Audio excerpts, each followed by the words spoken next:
எல்லாத்துக்கும் வணக்கம். Welcome to post market ரிப்போர்ட்டுங்க. எப்பவும் போல ஓவரால் மார்க்கெட் கண்டிஷன்ஸ் டிஸ்கஸ் பண்ணிடலாம். அதுக்கப்புறமா நம்ம இந்த Nifty futures and bank Nifty futures உடைய மூவ்க்குள்ள வருவோம்.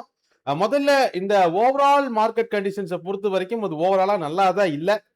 நம்ம ஆல்ரெடி உங்களுக்கு தெரிஞ்ச விஷயம் தான். பட் 3 ஃபேக்டர்ஸை நம்ம இங்க டிஸ்கஸ் பண்ண வேண்டியதா இருக்கு ஓவரால் மார்க்கெட் கண்டிஷன்ஸை பொறுத்த வரைக்கும். ஃபர்ஸ்ட் ஃபேக்டர் வந்து ஈரானுக்கும் யுஎஸ்க்கும் நடுவுல நடந்துட்டு இருக்கக்கூடிய இப்ப ரீசெண்டா நடந்துட்டு இருக்கக்கூடிய எஸ்கலேஷன்.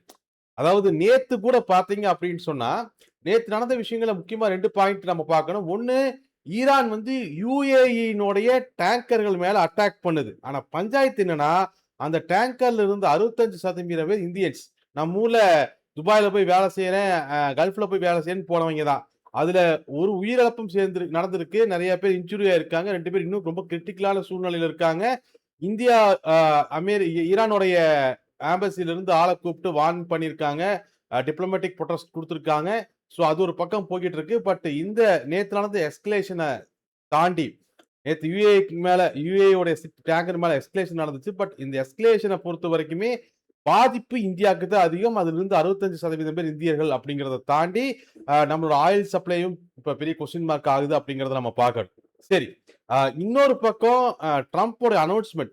ட்ரம்ப் என்ன சொல்றாருன்னா, ஒரு 20% வந்து எனக்கு ப்ரொடெக்ஷன் கமிஷனா கொடுத்துருங்க. நான் என்னுடைய கடற்படையை வச்சு உங்களுடைய கப்பலெல்லாம் ஜாக்கிரதையா கொண்டு போய் ஹார்முஸ் ஜலசந்தியை தாண்டி அப்படியே லேண்ட் பண்ணிடுறேன் அப்படிங்கிறார். அதாவது ட்ரம்ப் என்ன சொல்றாருன்னா, 20% ப்ரொடெக்ஷன் கமிஷன் கேட்கிறார். 20% கமிஷன் கேட்கிறார். எதுக்கு? ஹார்முஸ் ஜலசந்தியில அந்த கப்பலை பாதுகாப்பா கொண்டு போய் விடுறதான். இந்த பிரச்சனையை ஸ்டார்ட் பண்ணதே ட்ரம்ப் தான். அது வேற விஷயம். பட் அதுக்கு முன்னாடி இந்த பிரச்சனை இஸ்ரேல்ல இருந்து ஸ்டார்ட் ஆச்சு. பட் இப்போ இன்னத்த தேதியில இஸ்ரேல் இந்த பிக்சர்லயே இல்ல. அவங்க ஏதோ ஓரமா உட்கார்ந்து நடக்கிறதெல்லாம் ரசிச்சு பார்த்துட்டு இருக்கிற மாதிரி தான் தெரியுது. பட் வந்து இன்னத்த தேதியில இஸ்ரேல் டைரக்டா கான்ஃபிளிக்ட்ல இருக்காங்களா அப்படிங்கிறது ஒரு பெரிய கேள்வியா தான் இருக்கு. சரி, அப்போ ஒரு பக்கம் டேங்கர்களை ஈரான் அட்டாக் பண்ணுது. டேங்கர்களை பத்திரமா கொண்டு போய் சேர்க்கிறேன், அதுக்கு வந்து எனக்கு 20% கமிஷன் கொடுன்னு ட்ரம்ப் கேட்கிறாரு. பட் ட்ரம்ப் 20% கமிஷன் கேட்கறதுக்கும் நேத்து யுஎஸ் உடைய பட்ஜெட்ல வெளியான அந்த ட்ரேட் டெபிசிட், அந்த பட்ஜெட் டெபிசிட், அதாவது அந்த பைனான்சியல் டெபிசிட்டை பொறுத்த வரைக்குமே என்ன ஆயிருச்சுன்னா, யுஎஸ்ல இப்ப மிகப்பெரிய பிரச்சனை என்னன்னா, லாஸ்ட் 2025ல கிட்டத்தட்ட 26 பில்லியன் யூஎஸ்டி வந்து சர்ப்ளஸா யுஎஸ் கவர்மெண்ட் வச்சிருந்துச்சு. 26 பில்லியன் சர்ப்ளஸா யுஎஸ் கவர்மெண்ட் வச்சிருந்துச்சு 2025ல. ஆனா அந்த டாரிஃப் எல்லாம் செல்லாது, அதெல்லாம் திருப்பி கொடுக்கணும் அப்படின்னு சுப்ரீம் கோர்ட் தீர்ப்பு போட்டதுல அதை செட்டில் பண்ண விவகாரத்துல இப்ப 2026 ஜூன்ல பார்த்தா சர்ப்ளஸ் அமௌண்ட் போய் கிட்டத்தட்ட 126 பில்லியன் பக்கமா ஒரு டிபிசிட்ல யுஎஸ் கவர்மெண்ட் இருக்கு. யுஎஸ் கவர்மெண்ட்டுக்கு இப்போ மிகப்பெரிய அளவுல பணம் தேவை. யுஎஸ் கவர்மெண்ட்டுக்கு இப்போ மிகப்பெரிய அளவுல ஒரு பணம் தேவை. அதுல எந்த ஒரு குழப்பமும் இல்ல.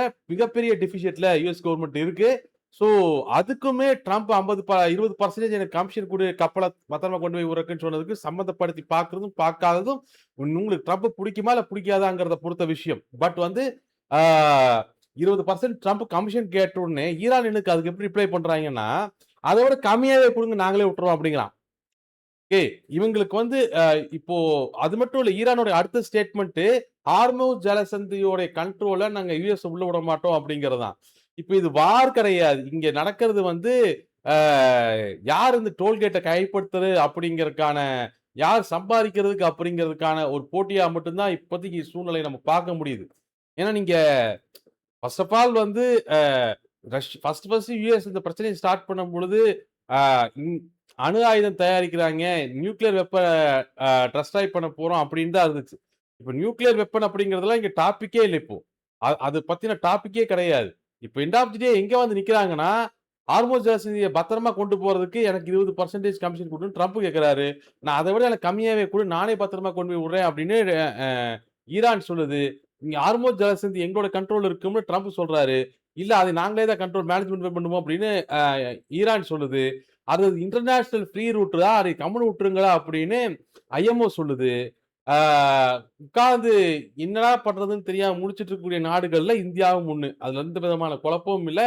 ஏன்னா நேத்து நடந்த தாக்குதலாகட்டும், இல்ல ஒரு பக்கம் க்ரூட் ஆயிலோட விலை இன்னைக்கே அது $87 தாண்டி ஓடிட்டு இருக்கு. இப்ப பார்த்துட்டு கடைசியா பார்க்கும் பொழுதும் கூட இன்னொரு பக்கம் ஐஎன்ஆர் ரூ. 66 தாண்டி போய்கிட்டு இருக்கு. ஸோ இந்த இஷ்யூ முடியாம உலக நாடுகளோ அல்லது முக்கியமா இந்தியாவுடைய பங்குச் சந்தை வந்து மிகப்பெரிய அளவுல ஒளிரும் அப்படின்னு சொன்னா அர்த்தம் இல்ல. பட் லாங் டேர்ம் ப்ராஸ்பெக்டிவ பொறுத்தவரைக்கும் இதுக்கு நம்ம பழகிருவோம். டொமஸ்டிக் கன்சம்ப்ஷன் ஸ்ட்ராங்கா இருக்கு. பட் ஷார்ட் டேர்ம்ல மிகப்பெரிய வாலட்டிலிட்டிய இந்த இஷ்யூ குடுத்துக்கிட்டே தான் இருக்கு. ஷார்ட் டேர்ம்ல இந்த இஷ்யூ மிகப்பெரிய வாலட்டிலிட்டிய கிரியேட் பண்ணும். அதுல எந்த விதமான குழப்பமும் கிடையாது. இந்த இஷ்யூ சார்ட் அவுட் ஆகணும். ஓகே. ஸோ இது போக யுஎஸ் பொறுத்தவரைக்கும் ட்ரேட் டெஃபிசிட் அவங்க எப்படி சமாளிப்பாங்கன்னு தெரியல. அ அதாவது அந்த 126 பில்லியன் பக்கமா இருக்கக்கூடியது. அதுக்கு யுஎஸ் மிகப்பெரிய அளவுல பணம் தேவைப்படுது அப்படிங்கிற பட்சத்தில 301 செக்ஷன்ல டாரிஃப மறுபடியும் பெரிய அளவுல புஷ் பண்றதுக்கு ட்ரம்ப் முயற்சி பண்ணுவாரு. இதெல்லாம் எங்க போய் முடியும் அப்படிங்கிறத தான் நம்ம யோசிக்கணும். இந்த கேப்ல இத விட முக்கியமான அ விஷயம் என்னன்னா, அ ஸ்டான்ஃபோர்ட் யூனிவர்சிட்டி வந்து ஒரு ஒரு மீட்டிங் ஆர்கனைஸ் பண்ணியிருந்தாங்க.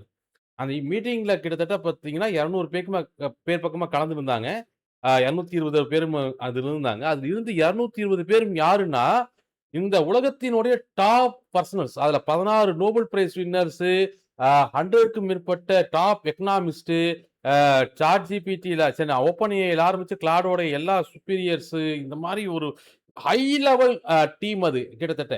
இவங்க எல்லாரும் சேர்ந்து ஜாயின்ட்டா ஒரு ரேர் ஸ்டேட்மெண்ட்ட ரிலீஸ் பண்ணியிருக்காங்க. என்ன ரிலீஸ் பண்ணியிருக்காங்கன்னா, மத்த டெக்னாலஜி விட அதாவது உதாரணத்துக்கு இப்ப இன்டர்நெட் எடுத்துக்கங்க. இன்டர்நெட் வந்து உலக அளவுல அது ரீச் ஆகுறதுக்கு கிட்டத்தட்ட 30 வருஷம் ஆச்சு. அதுக்கு முன்னாடி எலக்ட்ரிசிட்டி வந்தப்போ உலக அளவுல ரீச் ஆகறதுக்கு 100 வருஷம் ஆச்சு. இன்னுமே நெறைய கிராமங்களுக்கு போய் எலக்ட்ரிசிட்டி ரீச் ஆகல. எலக்ட்ரிசிட்டி ரீச் ஆகல. ஆனா, ஏஐ வந்து 2030க்குள்ளேயே கம்ப்ளீட்டா ரீச் ஆகும். ரொம்ப ஸ்ட்ராங்கா, ஃபாஸ்ட்டா இவ்வளவு இத விட வேகமா இதுவரைக்கும் டெக்னாலஜி வளர்ந்துட்டு வந்தத பார்த்ததே இல்ல. ஏஐ அவ்வளோ சீக்கிரமா வளருது. கவர்ன்மெண்ட் அதுக்கு தகுந்த அளவுக்கு ஆ செயல்படல. உலகத்துல எந்த கவர்ன்மெண்ட்டும் அந்த அளவுக்கு செயல்படல அப்படிங்கிற அந்த ஜாயிண்ட் அ அ ஸ்டேட்மெண்ட். அவங்க என்ன சொல்றாங்கன்னா, கம்ப்ளீட்டா எஜுகேஷனல் சிஸ்டத்திலிருந்து சட்டம், ஏஐ ரிலேட்டடான லா முதற்கொண்டு, லா ஃப்ரேம்ஸ் முதற்கொண்டு எல்லாத்தையுமே மாத்தணும். கவர்ன்மெண்ட் இத கொஞ்சம் ஸ்லோவா ஹேண்டில் பண்ணாலும் கூட, இது பெரிய விபரீதங்கள ஏற்படுத்தும். ஏஐ பயங்கரமான அசுர வளர்ச்சியில இருக்கு. 2030ல இது எல்லா கார்னர்லயும் அச்சீவ் ஆயிரும். இன்டர்நெட் மாரி 30 வருஷம் ஆகாது. ஏன்னா, நான் இன்டர்நெட் வந்துமே பல வருஷம் கழிச்சு ரூ. 20 குடுத்து ப்ரௌசிங் பண்ணி 10த் ரிசல்ட்ஸ பார்த்துக்கிட்டு இருந்த காலகட்டங்கள்லாம் இருக்கு. இன்னைக்கு அதெல்லாம் அப்படி இல்ல. ஓகே. ஸோ ஏஐ ஓட இம்பாக்ட் வந்து எண்ணி பார்க்க அல்லது கணிக்க முடியாத வேகத்தில வளர்ந்துட்டு இருக்கிறதுனால, கவர்ன்மெண்ட் அதுக்கு தகுந்த மாரி எந்த கவர்ன்மென்ட்டுமே ரியாக்ட் பண்ணல. சட்டத்திலிருந்து எஜுகேஷன் வரைக்கும் ஜாப் ஆக்டிவிட்டீஸ் முதல்ல ஜாப் ஆக்சுவலா நம்ம ஜாப்ன்னு பேசும்பொழுது லயோலா காலேஜ்ல நடந்த அந்த ஜாப் ஃபேர் பத்தி கிட்டத்தட்ட எல்லாருமே நெட்ல பார்த்திருப்பீங்க. இதுல ஏஐ 2030ல இன்னும் ஆல்ரெடி ஜாப்ல இருக்கிறவனுக்கும் இருக்காது போல அப்படிங்கிற ஒரு சூழ்நிலையை கிரியேட் பண்ணி வச்சிருக்கு. ஸோ உடனடியா அது கவர்ன்மெண்ட் இது ரியாக்ட் பண்ணணும் அப்படின்னு சொல்லி ஏன்னா இது ஏன் நம்ம இங்க பேசுறோம் அப்படின்னு சொன்னா, 1 இது பொருளாதாரம் சம்பந்தப்பட்ட விஷயமும் கூட. 2வது அதுல இருந்த 200க்கும் மேற்பட்ட டாப் எல்லா எக்கனாமிஸ்ட், ஸ்காலர்ஸ், 16 நோபல் பிரைஸ் வின்னர்ஸ்ன்னு அவங்க எல்லாத்தோட வார்த்தைகளும் நம்ம கேட்க வேண்டிய ஒரு வார்த்தைகள். ஸோ இது வந்து கொஞ்சம் கவனம் குடுத்து பார்க்க வேண்டிய விஷயமா இருக்கு. சரி. இத தாண்டி நம்ம இன்னொரு விஷயம் முக்கியமா இந்தியாவ பொறுத்தவரைக்கும் பார்த்தோம்னா, இன்னைக்கு வந்து WPI வந்து மிகப்பெரிய அளவுல இன்கிரீஸ் ஆயிருக்கு. அதிகமா 9.8 பக்கமும் வந்திருக்குதுன்னு நெனைக்கிறேன். WPI இந்தியாவுல அதிகமா தான் இன்னைக்கு வந்திருக்கு. இன்னைக்கு மார்க்கெட் ஹவர்ஸ்ல வந்தது WPI அதிகமா தான் வந்திருக்கு. இத தாண்டி இன்னைக்கு சாயங்காலம் யுஎஸ் உடைய இன்ஃப்ளேஷன் டேட்டா வரும். 3.8ல எதிர்பார்க்கிறோம். 3.8 வரும் அப்படின்னு எதிர்பார்க்கிறோம். லாஸ்ட் டைம் 4 இருந்துச்சு. பட் வந்து கொஞ்சம் கம்மியா 3.8 வரைக்கும் 8ல இருந்ததா இருக்குங்கிறத எக்ஸ்பெக்டேஷனு. இதை தாண்டியும் ரொம்ப அதிகமா வந்துச்சுன்னா, அதுவும் ஒரு நெகட்டிவ் நியூஸா தான் பார்க்கப்படும். ஓகே. ஓவராலா நம்ம உலகளவுல இருக்கக்கூடிய மேக்ரோ எக்கனாமிக் கண்டிஷன்ஸ நம்ம பார்த்தோம்னா, அது அந்த அளவுக்கு ஒண்ணும் சிறப்பா இல்ல. அ அந்த அளவுக்கு ஒரு சிறப்பா இல்ல அப்படிங்கிற மாரி தான் தோணுது. ஆ பட் வந்து இது எல்லாமே ஷார்ட் டைம் வாலட்டிலிட்டி தான். அதுலலாம் குழப்பம் இல்லை. குறிப்பா நம்ம பார்த்தோம்னா, ஈரான், யுஎஸ்க்கு ஒரு சொல்யூஷன் கிடைச்சிருச்சுன்னா, க்ரூட் ஆயில், ஐஎன்ஆர் ஓரளவுக்கு ஸ்ட்ராங் ஆயிரும். அப்புறம் ஏஐ இஷ்யூ மட்டும் தான் மிச்சம் இருக்கும். இந்த மாரி சொல்யூஷன்ஸ் பொறுத்தவரைக்கும் கொஞ்சம் வாய்ப்பு இருக்கக்கூடியதா. சொல்யூஷனே இல்லாத பிரச்சனையெல்லாம் சொல்ல முடியாது. பட் வந்து இது எப்ப சொல்யூஷன் கிடைக்கும் அப்படிங்கிறது தெரியல. என்னை பொறுத்தவரைக்கும் ட்ரம்ப் ஆட்சி காலமே இன்னொரு 3 வருஷம் இருக்கு. ஆ ஸோ கொஞ்ச நாள் ஜாக்கிரதையா மூவ் பண்ணுங்க. இன்வெஸ்ட்மென்ட்ஸ் எல்லாம் பல்க்கா கொண்டு போக வேண்டாம். லாங் டேர்ம்க்கு பண்றீங்கன்னா எந்த ஒரு குழப்பமும் இல்ல. பட் லாங் டேர்ம்க்கு பண்றதுமே ஸ்டெப் பை ஸ்டெப்பா ப்ராசஸ் பண்ணுங்க. அதுவும் இன்ட்ராடே பண்றீங்கன்னா, தயவு செஞ்சு ஹெட்ஜஸ் எடுத்து அ ரூல்ஸ்ல டிசிப்ளினா மூவ் பண்ணுங்க. டிசிப்ளினா மூவ் பண்ணுங்க. அது ரொம்ப முக்கியம் இங்க. ஸோ ஓவராலா மேக்ரோ எக்கனாமிக் கண்டிஷன் நல்ல ஷேப்ல இல்ல. இன்னத்த டேட்டாவ பொறுத்தவரைக்கும். நாளைக்கு இது மாறலாம். ஏன்னா நம்மளுக்கு ட்ரம்ப பத்தியும் தெரியும்.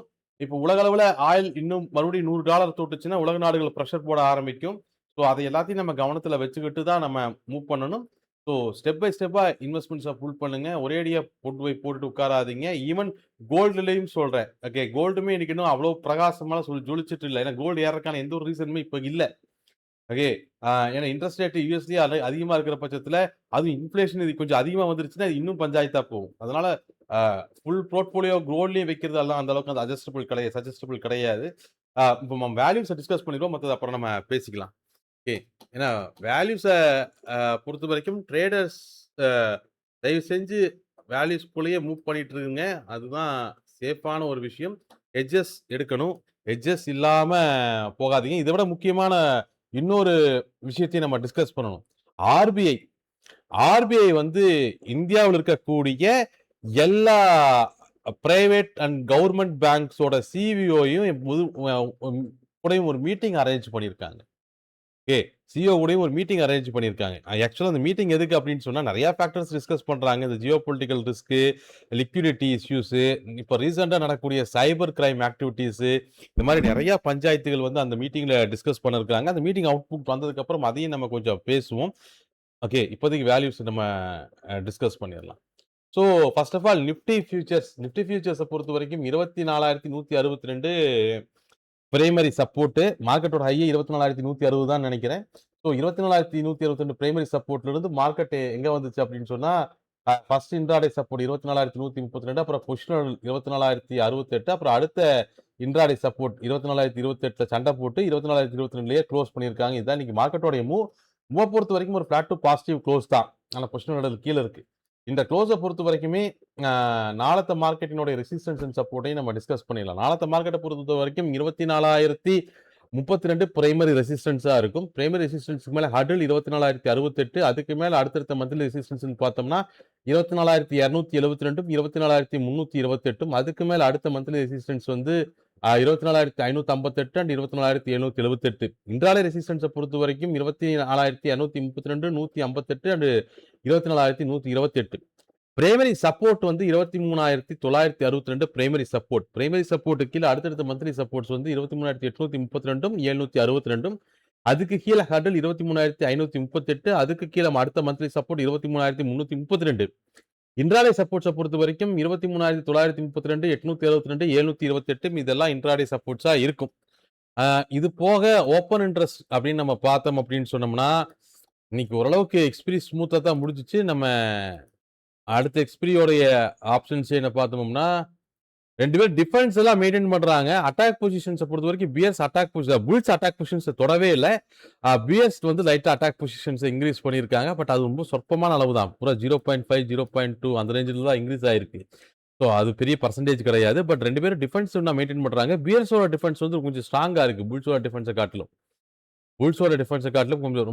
கொஞ்சம் ஸ்ட்ராங்கான ஒரு டிஃபென்ஸா தான் பியர் சைடுல இருக்கு. அட்டாக் பொசிஷன்ஸ பொறுத்தவரைக்கும் புல்ஸ் வந்து மேக்ஸிமம் அட்டாக் பொசிஷன்ஸ பெருசா கை வைக்கவே இல்ல. பியர்ஸ் அட்டாக் பொசிஷன்ஸ்ல லைட்டா இம்ப்ரூவ் பண்ணியிருக்காங்க. அதே மாரி பேங்க் நிஃப்டியுமே பார்த்தீங்கன்னா 57,758ங்கிற ஸ்விங்கோட ஸ்டார்ட்டிங் பாயிண்ட்ட பிரேக் பண்ணி அடுத்த ஸ்விங்குக்குள்ள வந்து க்ளோஸ் ஆயிருக்கு. அதுவுமே ஃபிளாட் டு பாசிட்டிவ் க்ளோஸ் தான். இந்த க்ளோஸ பொறுத்தவரைக்கும் 57,532 பிரைமரி ரெசிஸ்டன்ஸா இருக்கும். அதுக்கு மேல அடுத்தடுத்த மந்த்லி ரெசிஸ்டன்ஸ்ன்னு பார்த்தோம்னா 57,788, 58,332, 58,882. Primary support 57,462. அதுக்கு கீழ அடுத்தடுத்த மந்த்லி சப்போர்ட்ஸ்ன்னு பார்த்தோம்னா 57,222, 56,862, 56,318. இதெல்லாம் அடுத்தடுத்த மந்த்லி சப்போர்ட்ஸ். ஓகே. பேங்க் நிஃப்டியோட ஓப்பன் இன்ட்ரெஸ்ட்டும் பெரிய சேஞ்சஸ் எல்லாம் ஒண்ணும் இல்ல. ஆக்சுவலா பேங்க் நிஃப்டியை பொறுத்த வரைக்கும் டிஃபென்ஸே கொஞ்சம் வீக்கா தான் இருந்துச்சு புல் சைடுல. ஆமா. புல்ஸை பொறுத்தவரைக்கும் டிஃபென்ஸே கொஞ்சம் வீக்கா தான் இருக்குது. அட்டாக் சுத்தமா கவர்டு. ஆனா பியர்ஸை பொறுத்த வரைக்கும் டிஃபென்ஸ் ஓரளவுக்கு இன்க்ரீஸ் பண்ணியிருக்காங்க. அட்டாக் வந்து அந்த அளவுக்கு இன்க்ரீஸ் பண்ணல. டிஃபென்ஸ் ரொம்ப ஸ்ட்ராங்கா பியர்ஸ் மெயின்டைன் பண்றாங்க. ஓகே. ஸோ ஓரளவுக்கு வேல்யூஸ் அண்ட் மார்க்கெட் கண்டிஷன்ஸை டிஸ்கஸ் பண்ணியிருக்கிறோம். பட் வந்து கொஞ்சம் கேர்ஃபுல்லா மூவ் பண்ண வேண்டிய ஒரு காலகட்டம் தான் இது. ஓகே. ஏன்னா வந்து நம்மளுக்கு என்னமோ ஏதோ ஒரு அரலூசுகிட்ட மாட்டிட்டு அரபடுற மாதிரியே ஒரு ஃபீலா இருக்கு. இவங்க இதெல்லாம் டெய்லியும் பண்றத பார்த்தோம்னா. இவங்க நிஜமாலுமே அ இப்ப என்னோட ஸ்ட்ராங்கான டவுட்டு இவங்களோட ஏம் தான் என்ன? அப்படிங்கிறதே ஒரு பணம் ஒரு பணத்த அல்லது ஒரு புது அ மணி சோர்ஸ உருவாக்குறதுக்கான ஒரு அந்த கம்முனு இருந்த சார்புகள செஞ்சுட்டு இப்ப டோல போட்டு, நான் இவன் ஒருத்தன் கமிஷன் குடுங்க நான் 20% கமிஷன் குடு நான் பத்திரமா கூட்டிட்டு போறேங்க. நீ என்னைய விட அதிகமா கமிஷன் குடு நானே கம்மியா விடுறேன் அப்படின்றான். அ இங்க நியூக்ளியரும் இல்ல. இந்த இஷ்யூவ ஸ்டார்ட் பண்ண இஸ்ரேலும் இப்ப பிரச்சனைக்குள்ள இல்ல. கம்ப்ளீட்டா இது ஒரு கமர்ஷியல் வார் மாரி தான் போயிட்டு இருக்கு இப்பதைக்கு. அதுதான் ஒரியிங் ஃபேக்டரே. ஏன் அது ஒரியிங் ஃபேக்டர்ன்னா, அப்ஜெக்டிவ் வார் அப்படிங்கிறதுக்கு ஒரு எண்ட் பாயிண்ட் இருக்கும். ஓகே. ஏதோ ஒரு அப்ஜெக்டிவ் நோக்கி நகர்றோம் அப்படின்னு சொன்னா எண்ட் பாயிண்ட் இருக்கும். இந்த மாதிரியான கமர்ஷியல் வார் அப்படிங்கிறது வந்து மேனுவலா இத சுத்தி பிசினஸ் பில்ட் ஆகிட்டே இருக்கும். ஒரு பக்கம் அ அ இன்சூரன்ஸ், ஷிப் இன்சூரன்ஸ் இன்கிரீஸ் பண்ணி இன்சூரன்ஸ் கம்பெனிகள்லாம் கெயின் பண்ண ஆரம்பிக்கும். இன்னொரு பக்கம் க்ரூட் ஆயில் பிரைஸஸ் இன்கிரீஸ் ஆக அ ஆரம்பிக்கும். இன்னொரு பக்கம் ட்ரம்ப் 20% கமிஷன் கேட்கிறாரு. Anyway whatever it is long டெர்ம்ல டொமஸ்டிக் கன்சம்ப்ஷன் இந்தியால நல்லா இருக்குது அப்படிங்கிற ஒரு காரணத்தினால, இந்தியன் மார்க்கெட்ஸ வந்து கொஞ்சம் ஸ்டேபிளா நம்ம பார்க்கலாம். பட் ஷார்ட் டைம் வாலட்டிலிட்டி அப்படிங்கிறது கண்டிப்பா இருக்கத்தான் செய்யும். கேர்ஃபுல்லா மூவ் பண்ணுங்க. அதிலும் ட்ரேட் பண்ணக்கூடியவங்க டிசிப்ளினா மூவ் பண்ணிக்கங்க. Thank you. நாளைக்கு மறுபடியும் பார்ப்போம். Thank you.